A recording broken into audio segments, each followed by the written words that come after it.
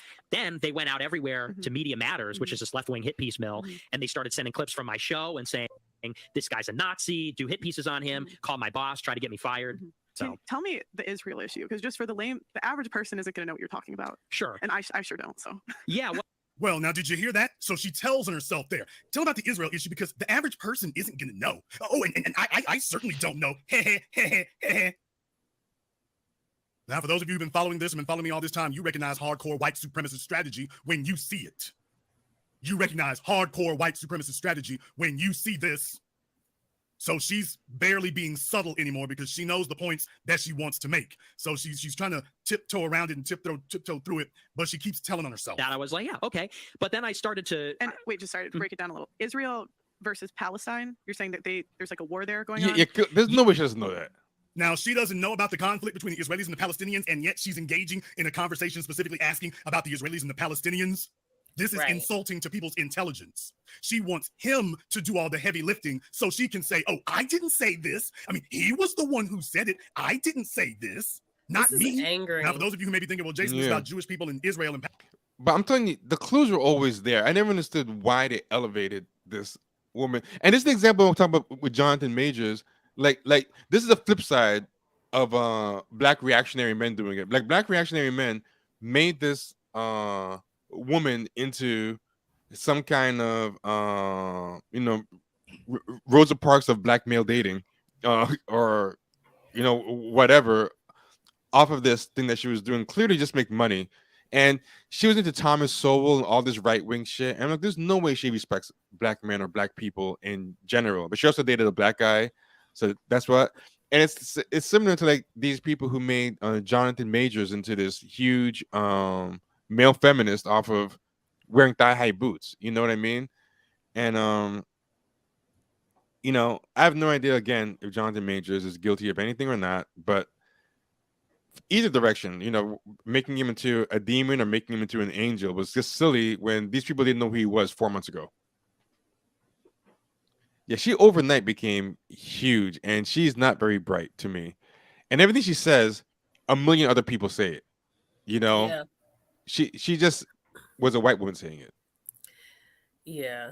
This is I have a pet peeve when people play stupid. Yeah. Like that's just not that's like don't throw rocks and hide your hand. That's just that's just a really big pet peeve of mine. Like you clearly put this white supremacist on your show for a reason. Because whenever you book a guest, we're podcasters. Whenever you book a guest, that's because you feel like they have information that our audience should hear, right? Whenever we book a guest, we go, okay, we think this person can have a great conversation. They have information that we feel our audience could benefit from. They have an expertise, they have a knowledge, they've studied this. Whenever I've interviewed anyone on our podcast, I've always, usually professors or someone who, does some type of work that I think is important that our listeners know about. You have to do your research on the topic. You do the research on what they do. You do the research on what, whatever it is that they study. So that way, you know how to interview them and uplift whatever it is that they do. She definitely either she doesn't do that at all and she really is dumb, right? Which I don't believe. Yeah. Because like as you said, she's been mentored. She's very strategic in how she does her programming. So she's not that dumb. You know what I mean? She's playing stupid. She was very strategic in bringing this person on. And she clearly had the audience to have Nick Fuentes on. So this was not an accident. So to me, it's very angering when you throw rocks and hide your hands. You clearly brought this white supremacist on because you're a white supremacist and you wanted his white supremacist views to be shared on your platform. That was very intentional. Yeah, totally. And yeah, I mean, these people are kind of useful idiots for her. I mean, and the thing is, if you want to promote like a pick me, that's fine. There's so many black women in that space who are beautiful, who are smart, who I think actually do a better job because they actually have life experience or whatever. Even if I don't agree with all of them, at least if someone's gonna be making money in that space, I'd rather be one of them than this know nothing weird white girl. Palestine, what's that got to do with us? This is where dumb people here make their mistakes. This is where dumb people make their mistakes. The devil is in the details. Once again, she acts like she doesn't know what any of this is about. She has no clue what's going on. The narrative that, because if I remember correctly at the time, the narrative was that Palestine was doing it. Is that untrue? So she's talking about terrorism and terrorist acts. Fuentes is talking about the Jews starting it, the Zionist Jews starting. So you know, you just said there. She said, if I heard correctly, Palestine was doing the attacks, but she acted like she didn't even know there was even a war there. But she said, if I remember correctly. So she just gave herself away that she knows. How do you remember something that you just said? I have no idea what's going on over there. You just said that 5 minutes ago. Yeah, exactly. Terrorist tactics first, and she sits there and acts like she doesn't know anything about that, remember? But then she starts saying, oh, well, if I remember correctly, I thought you didn't know anything. I thought you didn't know anything at all. Agitating the Muslim. They actually were terrorists there. A lot of people don't know this. Everybody says Muslims are the terrorists, but it was really the Jews that kind of invented that in the Middle East against the British, against the Americans, against the Muslims. They did bus bombings. They bombed civilian infrastructure, military infrastructure. The Jews did. Okay. The Zionist settlers. Why is the narrative that, because if I remember correctly at the time, the narrative was that Palestine was doing it. Is that untrue? Well, they do it now. Oh. I thought she didn't know anything. I thought Just Pearly Things didn't know anything. She just said a few moments ago, I don't know anything. Can you tell me what's going on? Because I don't know. So just remember, she's cutting her teeth on this about Jewish people. You know full well it's going to get around the black folk before it's over. It's going to get around the black people before it's over. Well, Jason, how can you say that? How can you say that? So anybody trying to defend her tonight, you're going to look every type of candy-coated flavor as stupid there is. I suggest you fall back or don't. Then he goes here, and I want you to listen to this. Now, this is going to be a little bit longer, but you're going to hear him mention a name that you're all going to recognize, and take a look at how Just Pearly Things, your good white down sister girl invited to the barbecue square friend, take a listen to how she responds to it. Which, you know, again, maybe you disagree with the sentiment, but it's consistent. It's like if you believe in America first, obviously if you have allegiance to some other country, there's like a fundamental contradiction. Ben Shapiro quote tweeted that and said, the surest sign of anti-Semitism is to accuse a Jewish person. Yeah. He called you an Ben? Yeah. I love Ben Shapiro. Ben! Yeah. Why would you do that? That's like a feminist. That's the same argument the feminist. Ben! Oh, I love Ben. She's a Ben Shapiro fan. I'm going to skip forward because it's going to take a long time. But basically, she mentioned loving Ben Shapiro, but she's done it before. And why you would not expect anyone who likes Ben Shapiro to eventually be a racist is kind of crazy. But here's something else. I'm just gonna try to jump to the good parts, so we don't just waste all this time playing this whole video. I wonder what she would say about being a Karen. I wonder what she would say. Message and said, Nick, I can no longer talk to you. We are no longer in the same movement. What you're pushing is dangerous and hateful and anti-Semitic and blah, blah, blah. Never talk to me again. The whole crew blocked me on Twitter, stopped talking to me. And then I got a call from my boss at RSBN a week later, this guy, Joe Seals, and he says, Cassie has been calling me every day for the last 2 weeks saying that I need to fire you because you're racist and you're an anti-Semite. So not only does she cut off the friendship and blacklist me, but then she starts calling my boss. She Karen'd you, huh? Yeah, for real. Yeah. Was she white? Yeah. Yeah, we are the best Karens. Yeah, we do Karen it better than anyone else. That's true. Yeah, that's not sure that's like something to be proud Wait of. for it. Kind of is though. Actually, I'm actually in a way kind of like pro Karen. Karens are needed. I'm not saying Yeah. sometimes we're in the wrong, but I honestly think like Karens are the ones that do the shit that no one else wants to do. Now, you might have been on the negative end of the Karen stick, right? That's but they all probably wanted you fired or wanted you blacklisted, right? Karen's just the one that did it. Yeah, that's Karen, right. So from my point of view, if the guy next door is having this loud party and I'm the one that goes and complains, everyone wanted it to stop. That's right. I'm pro Karen. I am too. So all of you Negroes? Yeah. So. What? Okay. Yeah. I can't do this anymore. You gotta turn this shit off. I can't. Okay. Well, actually, one thing you said, I'm actually not gonna play it because you get the point. But one thing you said too was that slavery was exaggerated, like the Holocaust, and she went all the. Yeah. I mean, and this probably with someone so young getting so much power, like and so much deference from older people in their 30s, 40s, and 50s were listening to this woman like a thought leader, like black men. Grown black man. It was embarrassing. No, there's nothing more embarrassing than people being in their 30s and 40s listening to a 20-something-year-old on relationships like that. Yes. I was saying something. I think it was on Twitter. I was saying like, why are you? I can't have a therapist under 30. Or 40. Really, I can't have a therapist under 40. Like I just can't. I'm sorry. Yeah. You have to have had some life. No 20-something-year-old. No diss to you 20-somethings. I'm not dissing y'all. But I remember being in my 20s. I thought I knew some shit. Then I hit my 30s and I realized I didn't know no shit. You Yep, know yep, what I yep, mean? yep. And there's so much you don't realize you don't know until you start to get older and have certain experiences and have certain self-discoveries. And so the fact that, just outside of the fact that, of anything else she talked about, the fact that she's so young and has very little experience, and you guys are 30 something, 40 something, listening to this nonsense from this child who knows nothing. Like, that's insane to me. Like, it's insane. But she's Yeah, a clear white supremacist, and I'm sure that wasn't the first clue. Like, and I saw someone say in the chat that apparently Black women had already been trying to tell people in this manosphere space that she's not, that she's clearly, something's wrong with this woman, but they um, were shutting them down.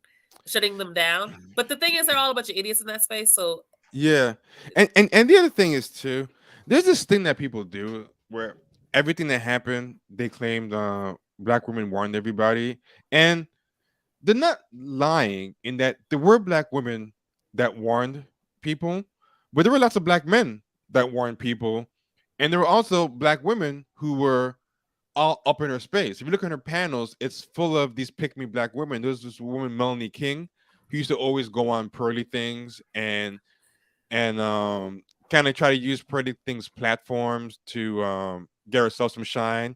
And Auntie, this was a woman called Auntie, is the older black woman who was anti-feminist, who was always on Pearly Things. She was black, so it's like they're not lying that there were black women who warned, but they always do this thing. Because my news acting like it was all black women just beating the drum in silence, and all non-black women were like, "Shut up, you're just black women." And I don't think it's really that simple. There well, were, they said they were jealous. That's what the person in the chat said. Gwen in the chat said that.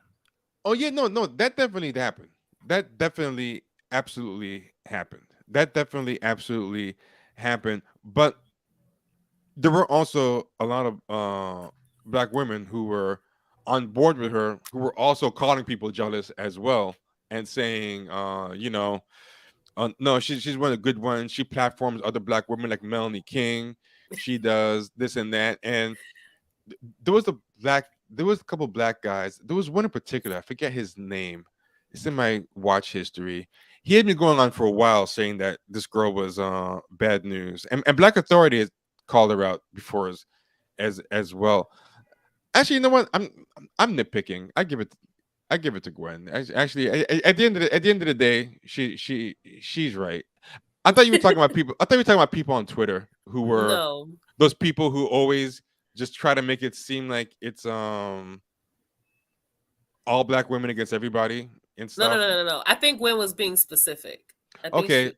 so you know what? I take it back. Forget what I'm saying, Gwen. I was thinking of a different type of criticism. No, Yeah. I think Gwen was being specific. But Okay. but either way, like, so I, that whole manosphere space is weird anyway, and I think so it doesn't. Sorry, real quick. Omowale Africa was one of the people I think who was criticizing her, but he's like a Pan Africanist. I always expect him to be on the right side of things. I'm talking about a black male manosphere guy who, no, FD doesn't count.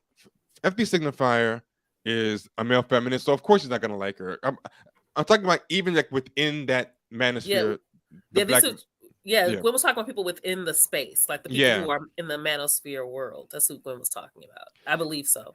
Yeah, there are definitely black women in the manosphere space, but there were a handful of black men who were against her too, who were getting shut down. I mean, they weren't necessarily hating her for the right reasons all the time. Some of them are just like, I don't trust a white woman to say what's wrong with black women. So they weren't really doing it to defend, say black women, but I mean, I don't trust white people to say anything about black people at all. Like, I just don't, because I just don't. Because there's nothing a white person can tell me about black people. I don't trust white women telling me about black men or black women. I don't trust white men telling me about black men or black women. I just don't.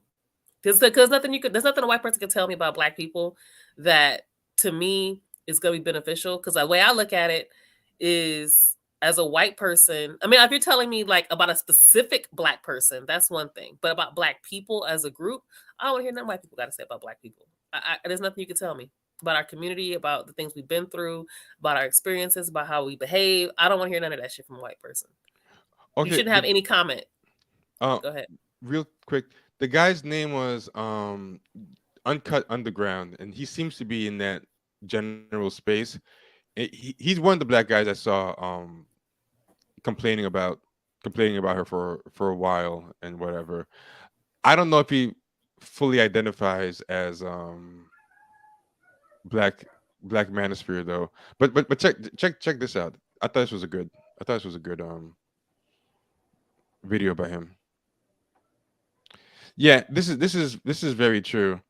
The the black sector often lets non-black people speak about the black opposite sex. Yeah, that recently happened with this woman, Charday or something. Her name begins with Char. She, I forget her name, but she had a white woman come on to complain about black women. Someone sent me the clip, and I was like, "What? Why are you having her on to talk about?" Because I feel like a lot of white people who are kind of losers in their sphere or in white social circles, they like to come and hang around the messy black sphere. Sade. Shay Sade, yeah. Yeah, on Twitter she's a lot more reasonable, but on YouTube she kind of ventures in that pick me space, and she had some white woman on, and I thought it was a weird look. I'm like, why are you having this white woman on to complain about Yeah, I black? don't give white people that space. Like they don't have Yeah, any room to talk. Or I remember even when I teach my trainings, I've had white people try to talk shit about like black people's parenting, and I'm just like, oh no, we're not doing that. Because first of all, black people learn violence from you. So let's not even get that. Let's not even have that conversation. So let's not even do that. No, I don't believe in let white people have space to talk about us. I say it all the time though on social media. White black women getting all excited about white women lambasting black men. I saw that recently. Or black men getting all excited that white men are dumping on black women, or that's just not yeah. that's just And those not cool. people always end up showing their ass against the other gender sooner or later. Oh, You know? absolutely. Yeah. The white woman is saying all this stuff will always sooner or later reveal she doesn't like black men either. And the white guy is always going to be revealed to have low esteem for black women as well. And yeah, Gwen Johnson made a good point that No Jumper also had Nick Fuentes on. But everyone should watch that whole the business video. I'll try to put in the link a link to it in the uh, page after we're done so people can see it. But yeah, it's a good video. He makes a lot of good points. It's just too long, too much to put into one. I have to play his whole video to play all his good points. But this guy played another good clip of. He's pretty funny too. I never heard of him before, but I enjoyed his content when I saw it. Hopefully, I don't watch more of his videos and he's crazy, because that happens sometimes on YouTube where you get someone like when people were calling up Jason Black saying that he was jealous of Pearly Things. Some Nigerian guy called up and was like, I'm a Nigerian American and she didn't say anything wrong, and you're just jealous and all that stuff. She was saying stuff about black immigrants being harder working than black Americans, and Oh my yeah, goodness. all types of crazy shit. Real quick, G Biz Real. I don't know what you're talking about, so clarify what you mean. Just wanted to, and also shout out to. I hope I'm saying your name. Two Woodrows. How do you say that? Oh, I think it's the old Kobe Gaddafi. I think he changed his name. What does that mean? Two Woodrows. I don't know what that is. Oh, I don't know, but Kobe Gaddafi, that's you, right? Okay. Oh, okay. Well, Two he Woodrows? says his cousin won the parent test and on and I haven't watched that show. I personally don't care for shows like that, but I'm interested in seeing more information about who won. But yeah, I heard of the show, but I might check it out. We'll see. But yeah, G Biz Real, explain what you're talking about. Does what work the other way around? I have no idea what you're talking about. But Okay, so yeah, we can come back to that later. Oh yeah. yeah. So someone said this guy is one of the more reasonable guys in the Manosphere. I think so. From the little bit I saw of him, I thought he was okay. I thought he was cool. Hold on. But listen to this clip. I gotta do this because, man, dude, come on, fam. And she pretty much makes clear that she has no original thoughts and is a ripoff artist. Listen to this.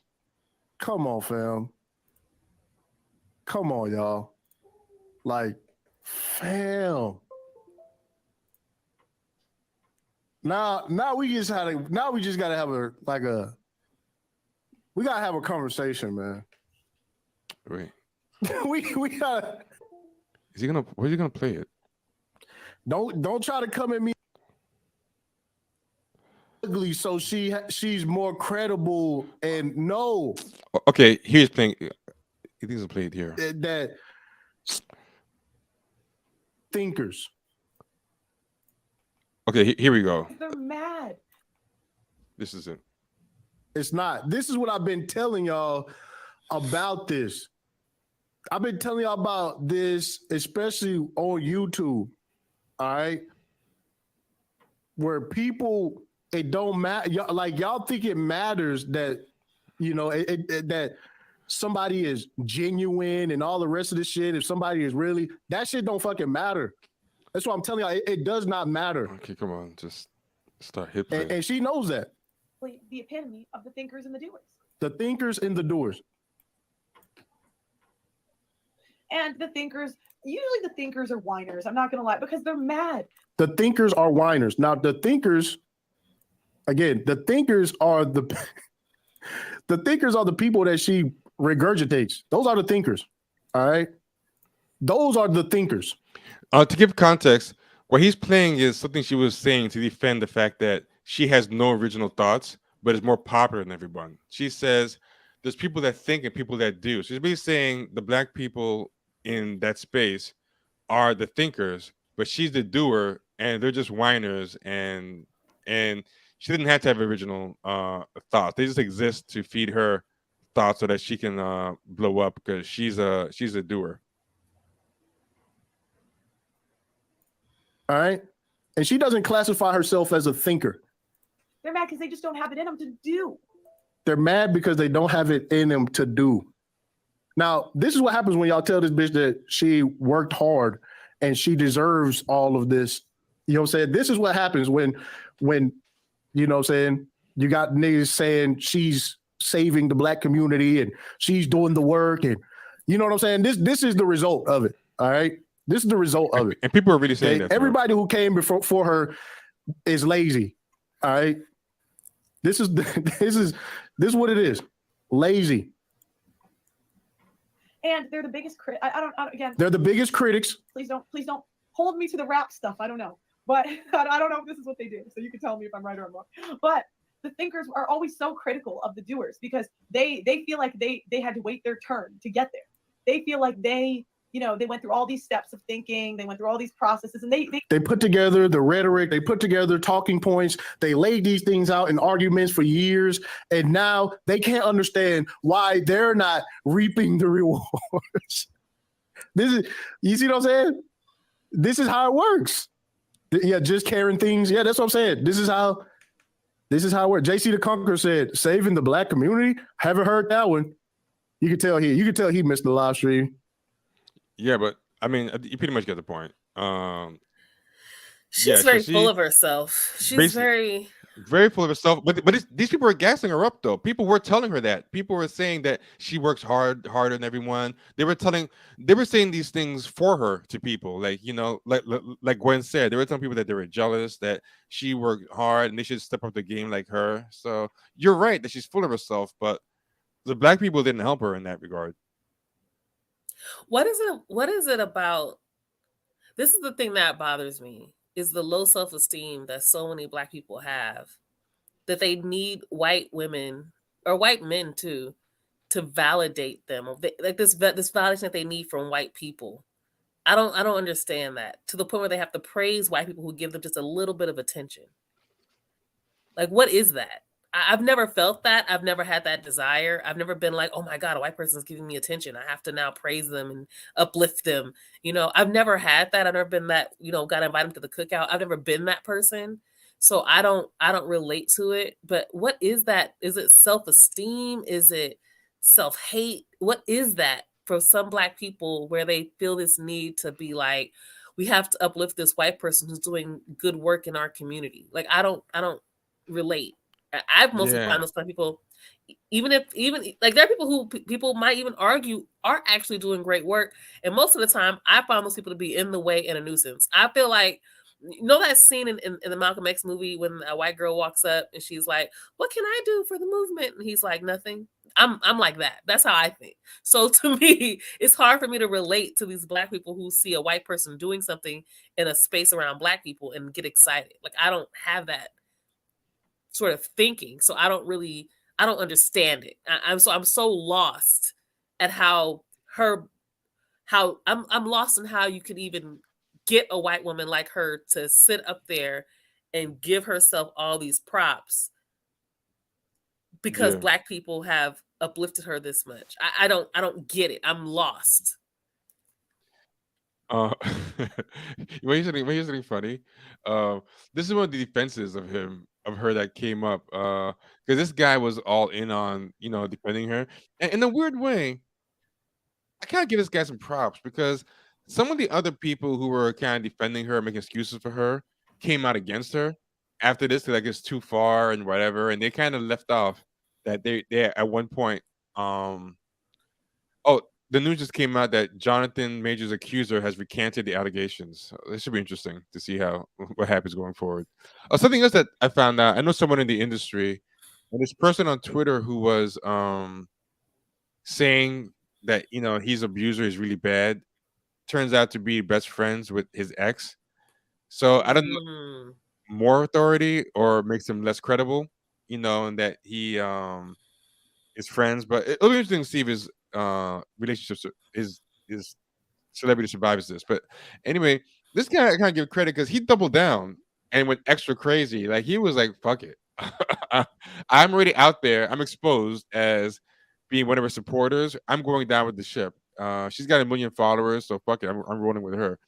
Listen to this. I hope I got the right part. Listen to this.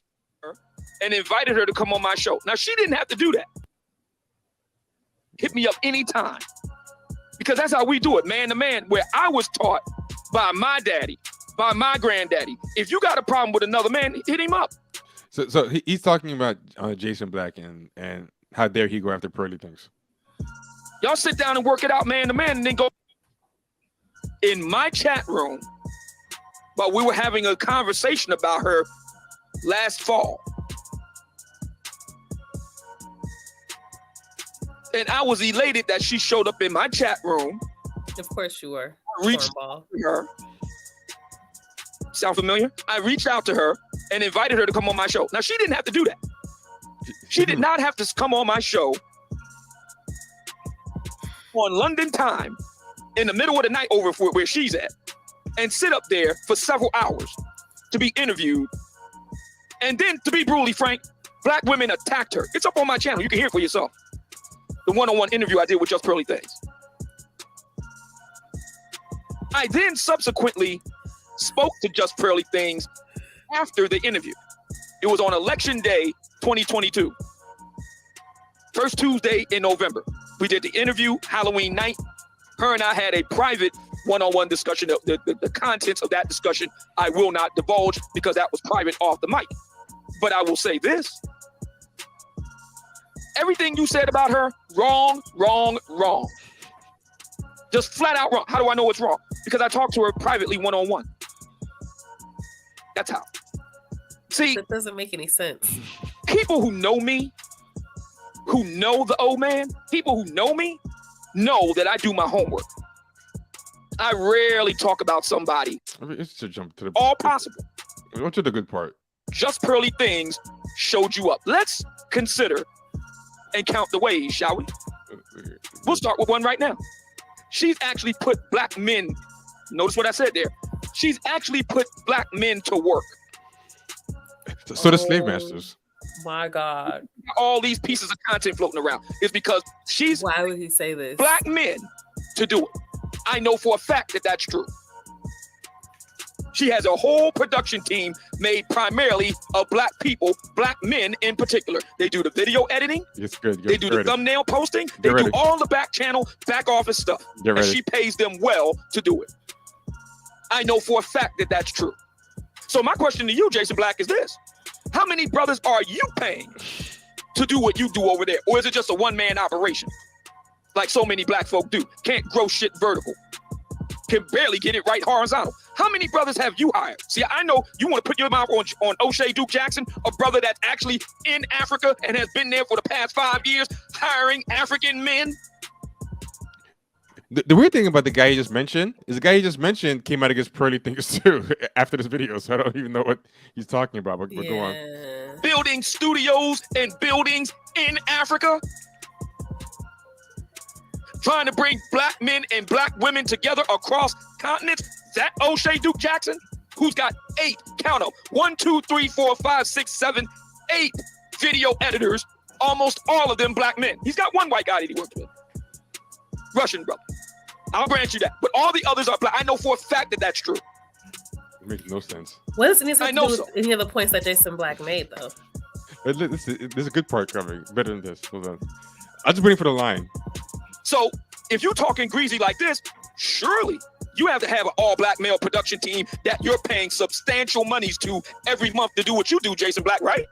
Yeah, I just want to get to the line. Right? I'm sorry it's going on so long, but where's the line? Just Pearly Things is more pro-black than you, Jason Black. I'll go ahead and say it right now. Yeah. She is more pro-black than you, and I'll tell you the reason why. Because she's actually putting black men to work. That's why. She's making it possible for black men to actually have a black family and build a black community. That's why. That was it. That's the part I wanted to get to. She's making it possible for black men to have black children and build a black community. So that's right up there when people say that a white South African is more black than you are. It's right up there. You know what I mean? As far as nonsense of what people say. What the fuck kind of... First of all, let's just from beginning to end. He addressed no point that Jason Black actually made, right? Because one thing had nothing... Everything he said had... At least from the video, the clips that you showed me, he addressed actual points. He pointed out what she said in the video. Here's this, here's that, here's this. This guy didn't address a single point that Jason Black highlighted that proved everything. He backed up every claim he made, he backed up with video evidence. He didn't address any of those points that Jason Black made, right? Which is wild. And then he starts saying a bunch of, I talked to her personally, and she even got attacked on my platform. She didn't have to do this. She blessed me with her presence. This angelic white woman. Like, he sounds insane. He sounds like a lunatic. I can't lie. He's kind of entertaining because he's so crazy. I can't even be entertained. It sounds so nuts. When I thought he was gonna try to defend her, I'm like, I got to see what's going to happen here. And what's funny is it was so bad. Even his own followers were like, dude, I think you're on one with this one. Like his own Manosphere follower. She's not racist because she hires black men, despite her literally saying racist things on video. Like, this is how ridiculous people sound. You know what? Jail puts black men to work. So I guess jail is more pro-black than a lot of people too. You know, if we're gonna go by that logic. I can't even. I want you to see these comments. These comments are funny. You know, people are kind of like, yo. Somebody said slave masters hire blacks to stop slave rebellions. How many blacks did Harriet Tubman hire? Yeah. People like saying a lot of words, but not addressing the issue at hand is classic deflection. Old girls said slavery wasn't that bad and sat with Nick Fuentes. And he's not really responding to these people. He's just gonna let them stand up, you know. But a lot of people were going in on him.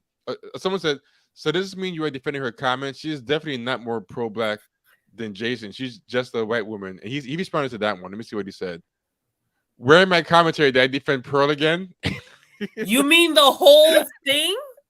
Yeah, where you just said she's not a racist and that she's more pro-black than Jason? That's not a defense? What the fuck? It's really crazy. Someone said Obsidian has been unmasked Scooby Doo style as Uncle Ruckus. Obsidian is sounding like an extreme sucker. Just Purdy is a sham. Like he's willing to lose his own followers over this one. He's on one with that one. That was funny to me. Okay.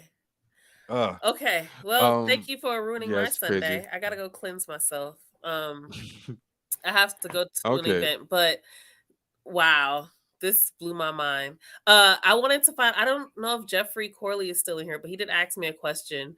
And I want to make Oh sure I address it. What were you gonna say? no, I was gonna try to find his question so I could put it on the screen. Oh, well, I'll just answer it. He Okay, cool. asked about what documentaries I would recommend that I've seen. 'Cause people, you guys know I watch like documentaries just because. And I also put it in the. I try to be active in our Discord. I'm horrible at Discord. But I watched the Zora Neale Hurston documentary that's on PBS. I think it's called American Experience or American Heritage or some shit. That's a really good documentary. Highly recommend it. The reason why I like that documentary in particular is because I've watched other Zora Neale Hurston documentaries and they don't explain enough about her anthropological research. They kind of gloss over it. And also other documentaries kind of left me feeling suspect about her. And but this one I think gives you a lot more information, a lot more clarity into her work and who she's worked for, and even it gives you more insight into how she questioned the white people that she worked for. So I really think you guys should check out that documentary. Another good one is called Ruthless. It's about the history of Monopoly, the game. That one's also on PBS. Really, really good documentary. Highly recommend. I'm trying to think it was another really good one I've watched the Louis Armstrong documentary on Apple TV. That one's really good because I learned so much about him. I didn't realize how many people thought of him as a coon. Oh yeah, yeah. It was a big thing. Yeah. I mean, so it's interesting because even back then, and in some years, even after his legacy, people kind of saw him as a coon because he was, bucking and all that stuff. But this really gives you some insight into his character and why he was the way he was. And there's a clip in particular that really hit me with Ossie Davis. He kind of explains like how he got to see him when he wasn't being his character for like a split second. And he kind of also explained how, at that time it was survival, like understanding who he was and where he was from and where you kind of had to play this role to survive. And it was really interesting. So highly recommend watching that documentary. And there's also The Big Con is on Apple TV. That's about how the Social Security fraud that took place in Kentucky that I thought was really interesting and really good. And there's another one I'm watching. This one I'm watching now on Netflix about Waco. That's really interesting. So I'm still watching it. Highly recommend so far. It's really good. A really good one I saw. You might be interested in this, Vita. Is PBS Frontline Easy Money. It's very recent. The whole thing's on YouTube, but it's about how they created all this easy money on Wall Street, and it's basically caused the recession we're going through right now. Like it's as recent as like they talk about stuff that happened a couple weeks ago. Like they just it seemed like they made this documentary like down to the wire, so it's really, really, really timely. Oh, okay, it's called Easy Money. Yeah, yeah. It's PBS. If you search on YouTube, PBS Frontline The Age of Easy Money. I just watched it a couple of days ago. It's really, really good. But it really kind of breaks down the past 20 years of the economy in a very easy to understand way. Oh, that's what I like to hear. Easy to understand. That's what I love. Because economics isn't my strongest, but I'm so curious to learn so much more about it. Because I feel like that's one of the areas I'm not the strongest in. I understand social justice. I'm still learning more about economic justice, and political justice. And before I go, I want people to start learning more about it. I want to get a guest on to talk about this. Looking at policing differently. I'm learning so much more about alternative traffic. Learning more about alternative traffic enforcement. Learning that we don't need police to do traffic enforcement. That's something that people are talking about now, especially after what happened in Memphis. with the guy that they had beat to death in Memphis. I can't remember his name. It was Ty. Oh my God, well, I can't think of his name. But and also Keenan Anderson, you brought him up earlier, which was the cousin of Patrice Cullors. They killed him. They tased him to death. That was another situation. So looking at ways to have unarmed crisis response and also alternative traffic enforcement. A lot of states are looking at it, California being one of them. See if your state or your city is looking at alternative traffic enforcement. The reason why that's important is because most of the time when these situations happen with police, it's traffic stops. Look at Philando Castile is another example, right? They're supposed to be traffic stops. You know, there's no reason why somebody with a gun needs to be pulling you over because you ran a stop sign. There's really no reason for that. And these are usually the basis for what they call pretextual stops. These are where the police feel like they have the right to now search your car, harass you, and do whatever they want to you because, you know, you have a broken taillight or your tags are off your car, right? So looking at alternative ways to police. So we don't need the police for everything. And the Department of Transportation can handle that just fine, right? So that's something I want to put in people's minds, which you guys think about. Start looking into that in your own cities and in your own states. That's something that I want us to start talking about also on Champagne Sharks. I'm looking to get a guest on to talk about that soon. So that's it for me. All right, sounds good. Thanks for joining. Thank you. You guys have a good one. All right, take care. All right. I'm actually gonna wrap up soon myself, but this question that somebody asked here: do you ever explain the shit without sounding insane to normies? I don't bother trying because I'm ashamed that I know this stuff, and But one thing I find interesting, this is what's happened to me. It's interesting.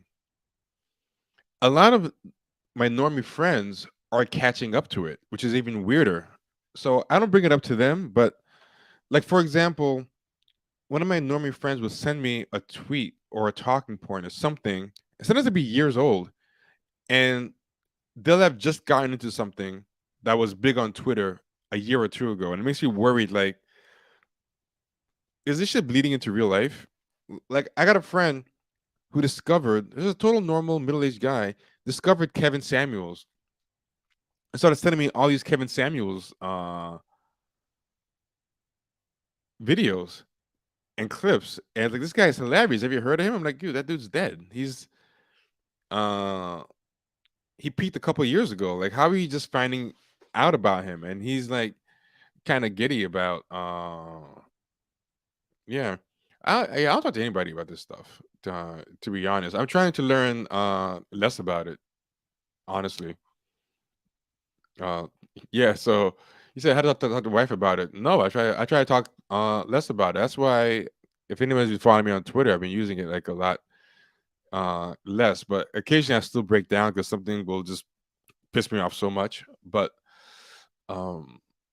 anyway, I just want to give two more examples before we go of two more examples before we go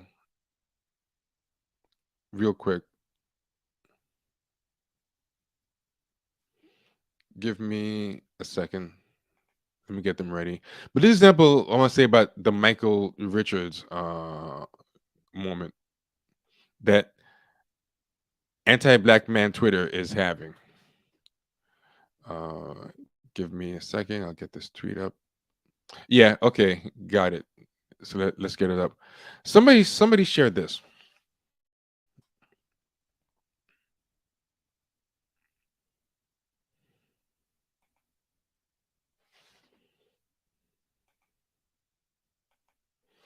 Somebody put, at this point, if you're still circulating that bullet bag screenshot, because you know this girl who called black men bullet bags, without context, without addressing the vile comments that led up to the tweet, it says a lot about you. You've lost me. They was in her mentions for days, calling her slurs, sending rape and death threats. Right? The things they were saying in Christina's mentions were absolutely disgusting, and y'all never address that when you bring up them screenshots. Y'all never address them threatening to violate her body. Y'all never address them threatening to kill her. And I simply responded, "This is a lie. Stop it." And then I presented this, and someone did this homework, and it was pretty impressive. This is what they did. This is what they said. She did all her homework. She had all the receipts. So in this video, I'm gonna show y'all that she even explains herself that she barely received any hateful, harmful comments, right? She tweeted what most of the comments was saying to her. Keep in mind, this was all before she made the bullet bag comments and things went left and she got doxxed and all this other stuff. So I'm gonna show y'all what she said and I'm gonna show just all the comments that she got. Okay, so all of this up and down is the rant that she did before she called black men bullet bags, right? This right here, she talked too much. This is about to prove y'all that the screenshots that I have is correct. She was not getting disrespectful comments until she said the bullet bag thing. She even states herself what the comments were saying. Most of them were saying, damn, he was in a friend zone for 7 years. And then other ones were saying, this is why I don't trust male friends. That was all the negative comments that she got. So now I'm about to show you the screenshots because she be lying. I'm also showing y'all the positive things that black men said that still warrant them the right to be called bully bags. So here go one. Damn, that man is patient. That's patience. Boy been plotting for years. I know he tore it up once he got it. Another black man, honestly, I don't know who I find from 8 years ago to be in a relationship with. Y'all was sneaking the whole time. Congrats. Don't know what that means. Sometimes the one is in the friend zone. This is a negative comment. I don't know if this person is black, though. I was tripped up. I would be successful if I had this type of determination. Her boyfriend comments being rude to the person. I don't think their comment was rude.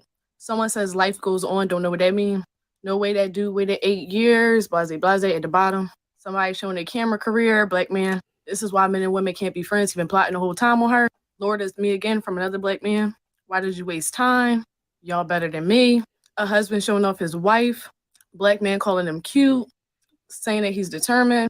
Saying that's cute. Bruh been through hell all his life, huh? I don't know what that means, but yeah. Black man saying he want to post something like this someday. This why we don't trust the boy best friend. Y'all got lighter, LOL. My guy made it out the friend zone. Female saying this why my dude can't have any friends. So spin the block. This the dude she told me not to worry about, dog. Is this a sign, Lord? So he was in this friend zone for 7 years. A black man says this and then her boyfriend started arguing with him. And because he started arguing with him, he called him a simp and a loser. This heightened my insecurity with male besties. Some guy that's probably Dutch. He's Then there is successful if I had this type of determination. Her boyfriend comments being rude to the person. I don't think their comment was rude. Someone says life goes on. Don't know what that means. No way that dude waited 8 years. Blase, blase at the bottom. Somebody showing their camera career. Black man. This is why men and women can't. Man calling him cute. Saying that my guy made it out the friend zone. Female saying this why my dude can't have any friends. So spin the block. This he started arguing with him, he called him a simp and a loser. This heightened my insecurity with male besties. oh, this overlap with a lot of the Make you lighter. I see there's hope. The patient That's more of the same stuff. said something rude, he started arguing with. I respect that. God, I see what you're doing for the other kids. 7 years of friend zone. Never give up, kings. So basically, this is the last one. Y'all let a biracial who hold daddy's side. Don't you know each cloud contains banners from heaven? So this is so the black girl said bullet bags has no contact with her black family. This is the family she hangs out with. They're all white. She's biracial, and this girl is showing that. Find your fortune falling all over town. Is not a lick of fucking black. And her mixed breed boyfriend feel beyond comfortable to mock the death of black men by. Okay, so what she's pointing out is the black girl that said bullet bags and all this stuff. She's actually biracial. She's not full black. She doesn't have contact with the black side of her family. All the pictures are with white family. And her biracial boyfriend posts things like this, making fun of black men who get shot by the police. He uses slurs like nig cells, and he calls them bullet bags too. Police. And because of their gender and sexuality, you thought in your brain right here, right, that she wouldn't call you a derogatory slave term for disagreeing with her. Call y'all this, right? Refer to the black men and women disagreeing with them as monkeys.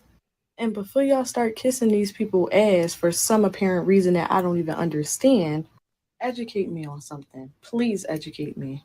When do you ever see somebody that identifies with their blackness call black people monkeys?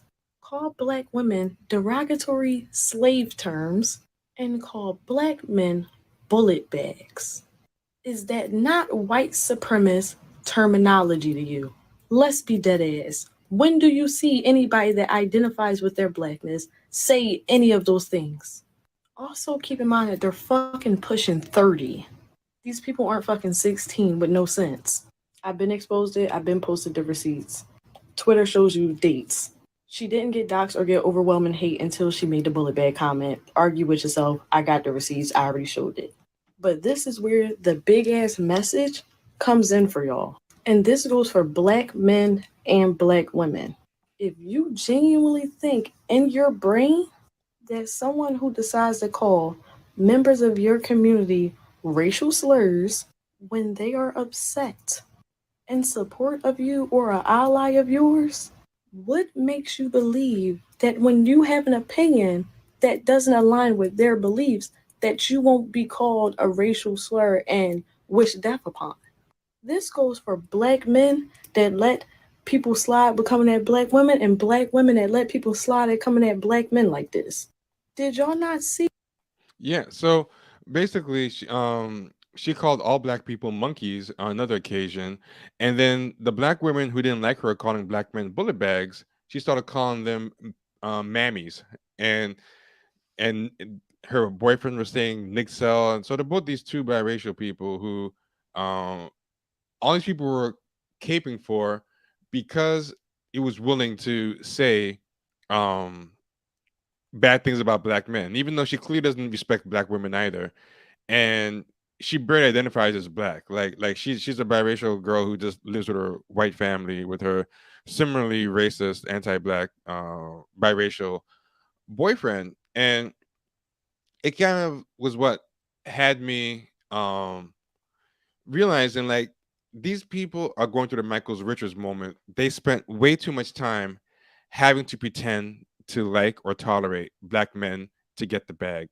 They even had to act sad that black men were dying. And I think it made them feel dirty, like they compromised their principles.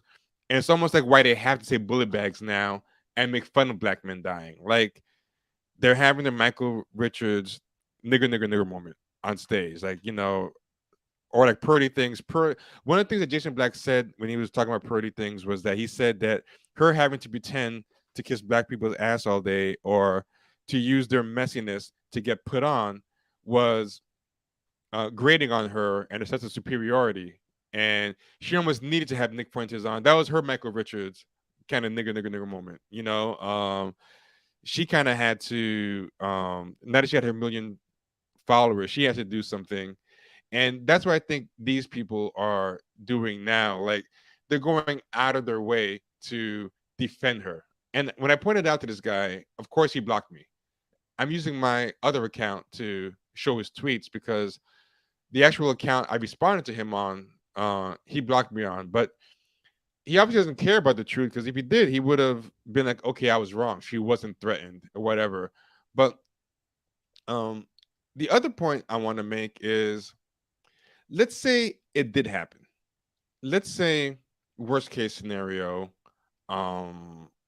Let's say worst case scenario.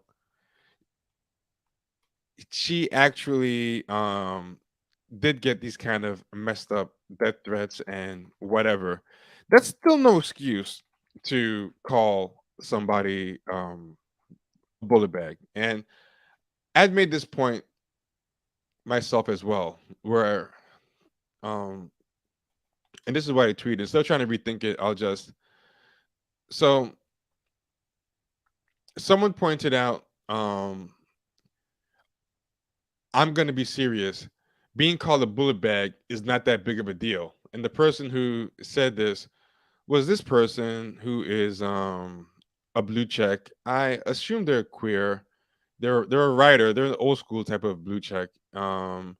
They're repped by an agent. They are a professional writer. And said, I'm gonna be so serious. Being called a bullet bag is not that big a deal. Not in the way folk make it. Like in the present, sure, you can feel a way about it, but the context clarifies a lot.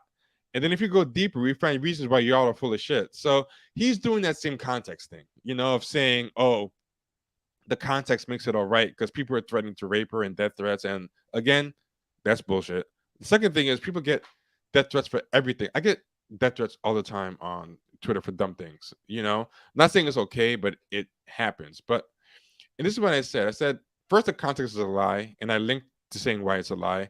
But I said, even if it's true, it's still inexcusable because we hear these stats all day about how doctors don't listen to black women's pain and they don't treat them correctly, and doctors and nurses kind of are really bad and abusive toward black women, and they end up causing a lot of black women to die, and black women disproportionately um end up being hospital casualties. Like hospitals almost seem to be to black women based on the data what cops are to black men. And I posted this hypothetical. I said, if someone called black women hospital casualties, as a corollary to bullet bags, and there's another phrase these people like using, say, "Woo child, the police ain't killing y'all fast enough." Whenever they say something, whenever a black guy says something they don't like, if someone said, "Woo child, the doctors ain't killing y'all fast enough," there'd be no context on earth where you would accept that. You wouldn't care if the person they threatened to rape their mother, their whole family, their dog, their kids, if they dox them, talk shit about them. You would be able to fully understand that two wrongs don't make a right, and slurs and celebrating death are not okay. And then I had this other example. I said, if a straight black man called black gay people like Dahmer sushi, like for Jeffrey Dahmer, and said, the Ed Bucks of the world aren't killing y'all fast enough, you wouldn't care how much undeserved slander was received beforehand. You'd say it was hate speech, and rightfully so. You should say that.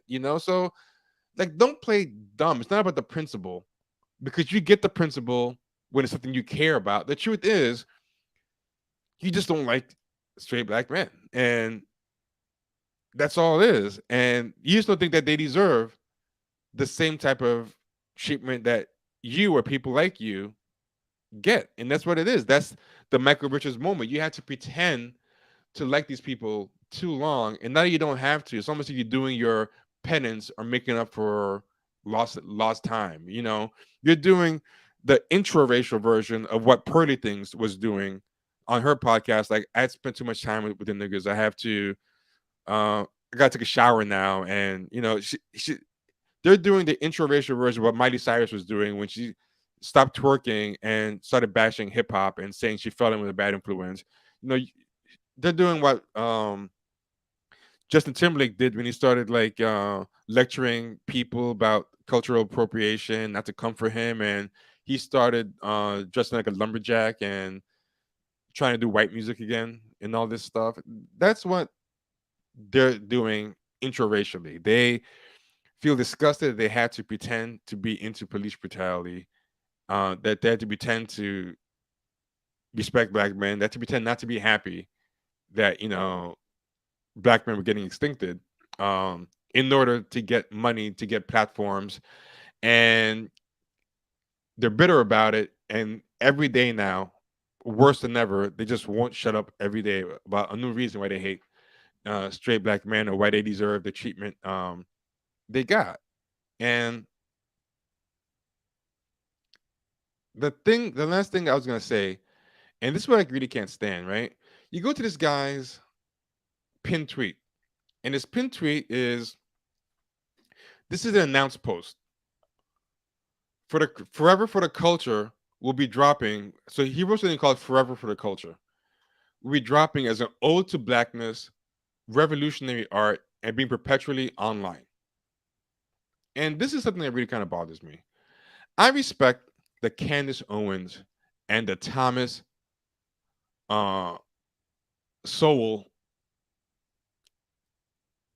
loving people. I respect those people way, way better because they just admit they don't like black people and they don't care about the community. You know? But people like the Bullet Bag Girl pretend to be pro-black, and this guy is getting paid promoting and making stuff dedicated to um like if you think it's okay to call black men bullet bags and you're defending someone who uses slurs against black men and black women who's not even fully black, and it's clearly anti-black herself, just because you're so happy she's bashing black men, like she's your Just Pearly Thing. She's an intraracial Just Pearly Thing. You know, she's a biracial who probably doesn't even like you, but you're happy, right? You don't deserve to be doing anything for the culture. Just be a Candace Owens, be a Thomas Sowell, just find a camp of racist white people and just be openly anti-black. I respect so much more openly anti-black people than people who want to play both sides of the fence. You know, it's horrible. So yeah, the bullet bags girl is all over TikTok acting pro-black.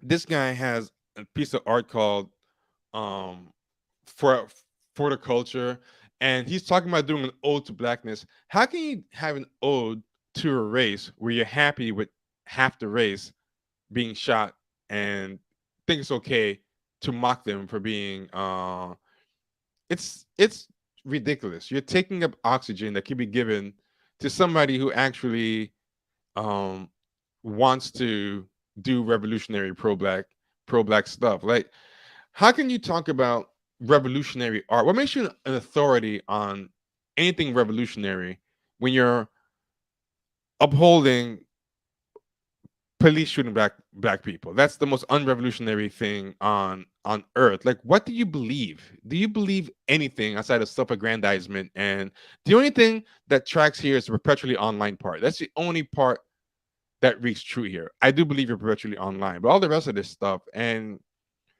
yeah, that's just basically where I'm at with it. But anyway, that's really what I think is happening now. They had to pretend way too long. They're doing what Pearly Things did, where they feel Pearly Things is having a Michael Richards moment because she feels so big. See, there's two reasons why they had the Michael Richards thing happen. Um, Either nothing works for you anymore, so you don't have to pretend to care, which is where I think these people are. These people are washed. There's a recession happening. They're laying off people left and right. There was a lot of easy money going out there. If you watch that PBS Frontline documentary, the Age of Easy Money, it talks about how all the easy money is drying up, the interest rates are going up, the liquidity is out there. People are just throwing money at things that made no money for them and made no profits just to look good because there was money to waste. It was cheap to borrow. Um, there was lots of angel investors and all this stuff and these strategies involving just growing at any cost and make money later. So there was a lot of diversity hiring. There was a lot of DEI job explosions. There was a lot of buying black writing, black shows, black Tumblr social justice type aesthetic art. If you notice, things are getting canceled. A lot of diverse shows are getting canceled left and right, or they're being brought back with no fanfare because they're about to cancel them on the low later. Like, for example, that Fresh Prince season 2 show, that reboot, no one's talking about it. Peacock's not promoting it because you can tell the minute they've finished the episodes they have recorded, they're gonna cancel that shit. Same with the new diverse Gossip Girl.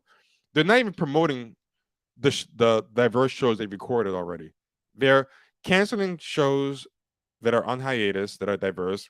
The shows that aren't canceled, they're just playing whatever they have in the can, not promoting them because they don't want to throw good money after bad, and just canceling that shit. Yeah, and I think because these people kind of realize they're washed, the DEI jobs are drying up. They're tweeting about it, crying about it. Um, they're not able to sell screenplays like they used to. They're not able to sell freelance writing about the same 5 topics over and over again. They're not able to emotionally blackmail white allies to the same effect that they could, to get like make work jobs that for nothing. They're like, we might as well just be ourselves now because who cares? It's not getting us money anyway anymore. There's no um money for us anymore. So we're just gonna melt down and let loose all the pent up anti-black maleness that we had. And then the other reason people have the Michael Richards moment is because things are going so good, they feel like they don't have to be. So it's like um UPN and the CW were doing, no, UBN and the WB back in the days when they made enough money and they got a couple of hit white shows. They just went all in the white teen dramas and left black people behind. They got too successful. Um, Miley Cyrus got big enough as a solo artist, and Justin Timberlake, they felt, oh, we're safe. We can now let ourselves, stop pandering to black people, whatever. And I think Pearly Things had that same moment where she's like, oh, I got 1.5 million followers. I got this locked. Now I'm safe to pivot to humans, you know? Yeah, for people who know what he's talking about, search the Killmonger Gambit episode. It's one of my favorite ones that we've done. It's on streaming. Search the Killmonger Gambit. But yeah, it totally is. Yeah, so every day, like these people going on acting crazy, that's why they are exploding in the head from having to have to pretend to like black men this long, go on panels, talk about police brutality, and all this stuff. And now they're kind of free to be them, either because they became super successful or they become such failures they have nothing to lose. And yeah, thanks for joining. Appreciate having y'all here. It's always been a pleasure. We'll try to do more of these more often. And yeah, everyone take care of yourselves. Be good, be safe, treat each other well. And yeah, nothing will happen. Maybe. One thing I do know though, she deleted the video. So there's that. She did delete it. She kind of was like, okay, maybe I went too far on this one. She deleted that video. So even she kind of realized, okay, I gotta chill. So she might pull back for a little bit, but she's gonna try it again. She was testing a boundary. You know who used to do this? Gavin McInnes did this. Before he went full white supremacist, he would keep testing the waters. And every now and then he would pull back. He would pull back a little bit. And he had a couple of false starts to his white supremacy career, going back as far as the early 2000s. And then he finally went all out. Yeah. But oh, she deleted the vid with from what I understand, she deleted the vid with Nick Fuentes. Yeah. That's what I heard. I don't know if it's back up now, but I was told that she did delete it. All right. So everyone, hit the likes if you haven't hit the likes. Support us at PayPal at champagnesharks@gmail.com. Become a subscriber at patreon.com/champagnesharks. There's a lot of ways to support us. And Venmo and Cash App were Champagne Sharks. Or just hit the super chat. That's another great way to do it. It's the dollar signs right at the bottom. But at the very least, like, comment, subscribe. I should have been saying that all along. I'm a bad YouTuber, but definitely do that. It helps us. It helps the show. And that's always a good thing. All right, everybody, be good. Take care. Love y'all. Peace.